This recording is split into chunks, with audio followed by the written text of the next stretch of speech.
Gagal merencanakan sama dengan merencanakan kegagalan.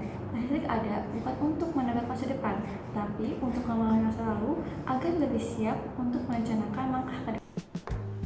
Assalamualaikum warahmatullahi wabarakatuh. Perkenalkan, nama saya Fatimah Novianti Eka Putri, fresh graduate dari Universitas Negeri Jakarta, program studi Statistika. Saya adalah pribadi yang terus berusaha memaksimalkan setiap peran dari jalan yang sudah saya pilih dan apapun yang sudah menjadi tanggung jawab saya.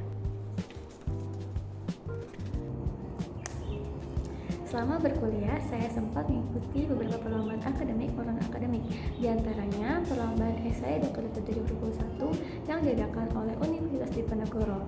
Saya dan tim mengangkat kesenjangan antara guru dan siswa dalam menggunakan internet dan teknologi. Oleh karena itu, kami membahas apa sih peran atau inovasi mahasiswa untuk menciptakan pembelajaran jarak jauh yang lebih efektif.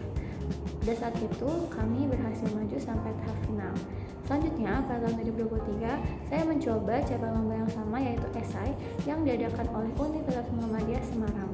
Saya dan tim mengangkat perencanaan website literasi masyarakat terkait pelaksanaan survei yang baik. Harapannya, dengan adanya edukasi terkait survei yang baik, akan terciptanya kesimpulan dan kebijakan yang sesuai untuk masalah-masalah yang ada. Alhamdulillah, pada kesempatan kali ini, saya dan tim mendapatkan juara 1. Selain itu, saya juga sempat mencoba beberapa perlombaan lain seperti perlombaan poster dan juga fotograf. Saya mendapatkan banyak pelajaran berharga, mulai dari bagaimana cara saya mengaitkan data dengan teori-teori yang ada, hal inovasi atau hal kreasi apa yang bisa saya angkat menjadi solusi, lalu bagaimana cara saya bisa merangkum bagian-bagian penting dari suatu topik untuk pada akhirnya bisa saya sajikan menjadi sebuah grafik, gambar, ataupun poster. Dan yang paling penting adalah cara saya untuk memanfaatkan waktu agar setiap waktu yang saya punya dipakai untuk kegiatan produktif yang bermanfaat dan juga bermakna. Selama di kampus, saya juga mendapatkan banyak pengalaman karena berkesempatan menjadi awardee Best Scholarship BBM Brilliant Batch 6. Selain mendapatkan benefit uang kuliah dan uang saku, beasiswa ini menjadi wadah tempat saya berkembang karena dari beasiswa ini saya diberikan banyak pelatihan soft skill, hard skill, pembinaan karakter, dan juga banyak dilibatkan di kegiatan-kegiatan sosial yang melibatkan banyak orang. Salah satu core value yang saya kenal dari Best Scholarship dan masih terus saya bawa adalah value untuk terus bermanfaat dan memberi makna pada setiap langkah yang kalian ambil. Telkom Indonesia adalah salah satu lembaga yang telah berkontribusi untuk kemajuan bangsa dengan membangun jaringan digital yang baik dari Sabang sampai Merauke. Tentu saya ingin bisa berkontribusi pula dengan menjadi salah satu bagian dari Telkom. Oleh karena itu, saya berharap register kelas intern bisa menjadi gerbang pembukanya. Saya siap berproses penuh hati dan seoptimal mungkin dengan memegang teguh nilai akhlak, amanah, kompeten, harmonis, loyal, adaptif, dan kolaboratif. Saya tidak hanya terfokus dengan benefit dari register kelas intern ini, tetapi juga terhadap komitmen saya untuk terus mengoptimalkan peran saya sehingga bisa bermanfaat dan juga bermakna. Hal tersebut sudah menjadi prinsip yang masih saya coba lanjutkan, seperti saat berorganisasi di kampus. Sejak tahun pertama, saya sudah mencoba berperan dengan bergabung bersama badan eksekutif mahasiswa, mulai dari tingkat program studi, fakultas, sampai universitas. Saya belajar banyak hal dari organisasi, mulai dari kolaborasi tim, negosiasi, kepemimpinan, problem solving, dan bagaimana saya bisa mengambil sebuah keputusan. Kegiatan yang sedang saya lakukan saat ini adalah mengikuti beberapa pelatihan online seperti pelatihan Microsoft Excel dan juga konten digital.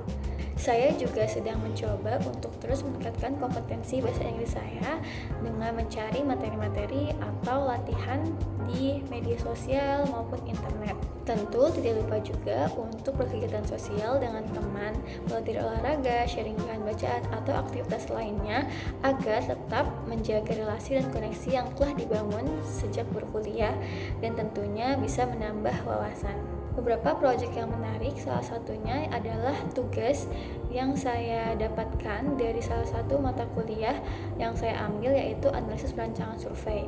Pada saat itu, saya dan teman-teman teman-teman diberikan kesempatan oleh dosen untuk turun langsung kepada masyarakat di daerah Perumnas Klender.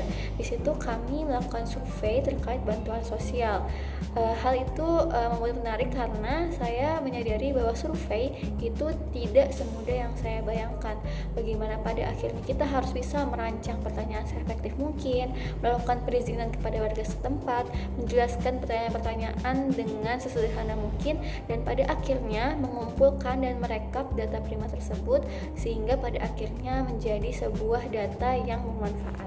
Selanjutnya yaitu proyek sederhana yang saya dapatkan pada tahun 2023 ketika saya melakukan praktik kerja lapangan di Kementerian Koordinator Pembangunan Manusia dan Kebudayaan atau Kemenko PMK di Kedeputian Peningkatan Kesejahteraan Sosial. Saya seringkali dilibatkan dalam rapat koordinasi dengan instansi ataupun pemerintah daerah dan juga diberikan kesempatan untuk mempelajari software baru yaitu Power BI. Proyek sederhana yang saya buat yaitu membuat dashboard sederhana yang interaktif terkait dengan proporsi angka kemiskinan per provinsi dikaitkan dengan data PDRB dan juga data penganggurannya. Saya juga dilibatkan dalam pembuatan media layanan dari kedeputian tersebut. Dari beberapa kegiatan yang sudah pernah saya lakukan tersebut, beberapa tools yang bisa saya gunakan adalah seperti berikut. Saya selalu percaya, sekecil apapun langkah yang kita ambil, tetapi jika dilakukan dengan sepenuh hati, maka akan memberikan arti. Semoga saya bisa berkontribusi bersama Telkom Indonesia. Wassalamualaikum warahmatullahi wabarakatuh.